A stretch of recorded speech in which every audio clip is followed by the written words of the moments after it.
This is Athens, Georgia. A small southern town that is known for its university, music, a few bulldogs, and one very unusual resident. For well over a century, this massive white oak has owned the land that it resides on. It is lovingly called the tree that owns itself. So how does a tree become a landowner? The answer lies in a newspaper article printed in August of 1890, entitled Deeded to Itself. Published by T. Larry Gant, the article tells the story of how Colonel William H. Jackson, the owner of the tree, decided to deed the land around the tree to ensure that it would never be cut down. So why is there not a record of a deed being filed? Often there was no paper trail in the early days of Athens. It was all gentleman's agreement. By 1903, when they wrote it up in a Chamber of Commerce guidebook to Athens, they claimed that the deed was misplaced, but lots of people remembered seeing it. And finally, by the time the story reaches the 30s and 40s, Tom Reed, a historian of the university, his statement is that, well, of course he didn't file the deed. It was a silly legal document. It would be embarrassing. But the man who gave the tree its own land showed it to lots of friends, and they talked about it. But those friends are never mentioned or quoted. Jackson is quoted to writing a deed and filing it at the Clark County Courthouse that stated the following: I, W.H. Jackson of the County of Clark, for in consideration of the great affection which I bear this tree, and the great desire I have for its protection for all time, I convey entire possession of itself and all land within 8 feet of the tree on all sides. Despite the lack of a deed, the legend of the tree grew and grabbed the attention of a self-made millionaire. George Foster Peabody was a native of Columbus, Georgia, Muskogee County. Another Columbus native, Oscar Strauss, a friend of his, told him to come along on a train trip. They were going down to a conference, the Southern Educational Conference. Peabody tagged along, and while he was here in Athens at the conference, he met Walter Hill, one of our greatest chancellors, head of the university, and Hill convinced him of the needs of the university, and Peabody thought he'd found his niche. This is where he could be a philanthropist and really make a lot of difference. Peabody took an interest in the University of Georgia, especially in the agricultural school. And while he was in Athens, a repeating article caught his attention. In 1907 comes the opportunity. The tree that owns itself is now getting in the newspapers fairly routinely. It's getting much more attention, but people are talking about how sick it is, how run down it is. So he pays to have it upgraded. He gives the money to have the fence with the granite posts, the iron, and then the original marker put there telling the story of the tree that owns itself, identifying it, plus probably to make the tree happier, he had enriched soil put on its roots. So he helped give it a real boost as sort of advertising for his school of forestry. Today, the tree that owns itself is listed on the Forestry Commission's website as a national landmark. People travel from all over the world to take pictures with it. It has a Facebook page, and there is even a book written about it. So how is the tree as a neighbor? Pat McAlexander has lived next door to the tree that owns itself since 1996. Pictures all the time. I think the Athens schools give assignments to the children to go visit different places in Athens, and one of them is the tree. So you see these cars pull up and a little kid comes out with the parent holding the little kid's hand, and they have to take their picture of the little kid in front of the tree. So the parent takes the picture to prove to the teacher they've been there, and then they drive off. He has a lot of visitors though, and he does drop a lot of trash in our driveway. Sticks, leaves, never cleans it up himself. Then, how did I say it? Something like, and then it also pelts passing cars with acorns. And when those acorns hit the top of your car, it sounds like an explosion. And then I said, our neighbor is the tree that owns itself. You know. Unfortunately for Athenians, the legend of the tree is just that, a legend. There's actually a lot of hints that this is a hoax, something that was made up. First of all, and probably most telling, William Jackson, the man who gave the land supposedly to the tree, never owned the land as far as we could tell that the tree is on.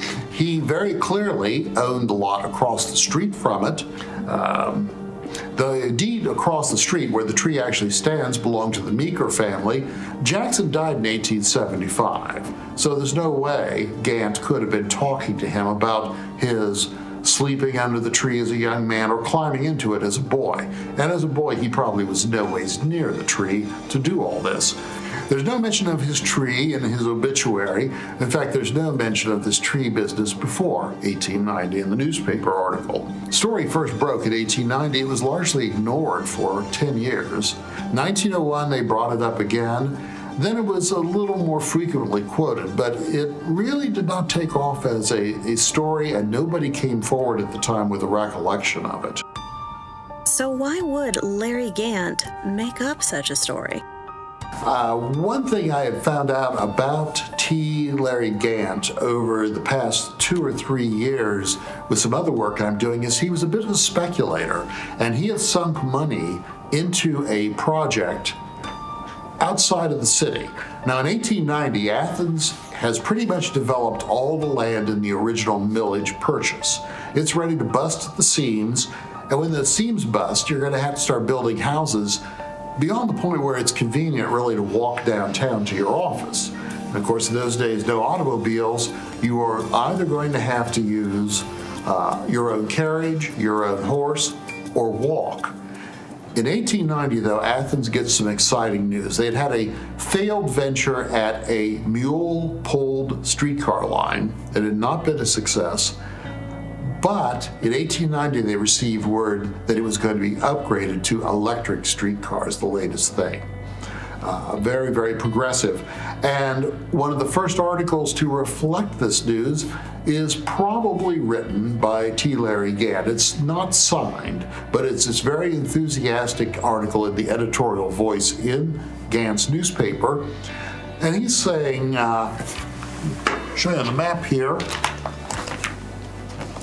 Gant had purchased land down south of the town that was hard to access. He called it Lily Farms, or Lily Park, after the man who had owned the dairy farm down there. His problem was that there's Tanyard Branch, the deep valley where the stadium is built, between it and the downtown, and nobody wanted to walk up and down the hills to get to it. He therefore crowed that he had from reliable sources that he could not name that the university from Prince Avenue, where you could walk out on the level from downtown, was going to take Church Street, which ends, even today, at Baxter, and drive it south right to the entrance to, you guessed it, Lily Park. So you would be able to ride the streetcar right to your new Lily Park home.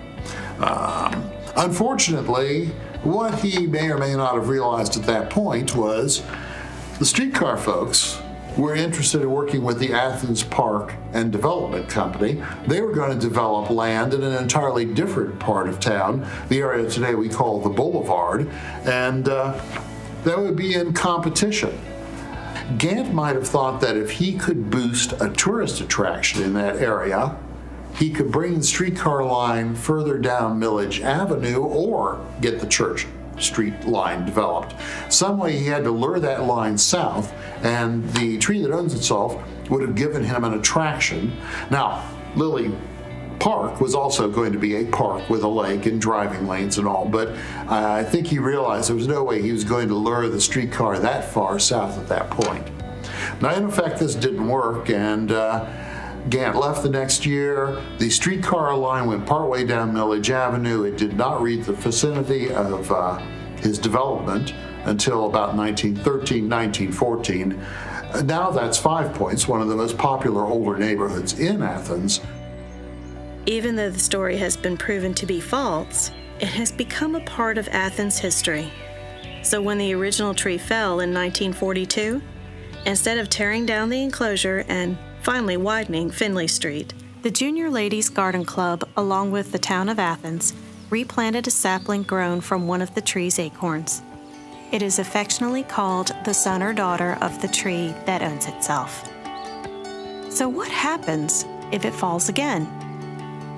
Well, first of all, I hope it doesn't fall over. And if it does, I hope it falls the way the first one did, which was right away from all the houses. They said it was the only way it could fall without hurting that. Yeah, I think that's what it did. And so I hope while we're here that it will not fall over. And if it does, yeah, they should plant another one from one of its acorns. Yeah. It has to be there even if it's all bunk. Athens loves its quirky stories, and the fact that the history is a little roguish on this probably even makes it more precious. So definitely, we've already set, as you said, the pattern in 1942 when the tree blew down after sitting vacant for 4 years. Garden clubs planted a sapling. I suppose it could be son or daughter, we really don't know, but having done it once, it's just an essential part of the university and the Athens landscape, so definitely it needs to be replanted. Even though the story of the tree isn't true, Athenians choose to believe and honor it. It is quite clear that Athens will always have a resident who is a tree.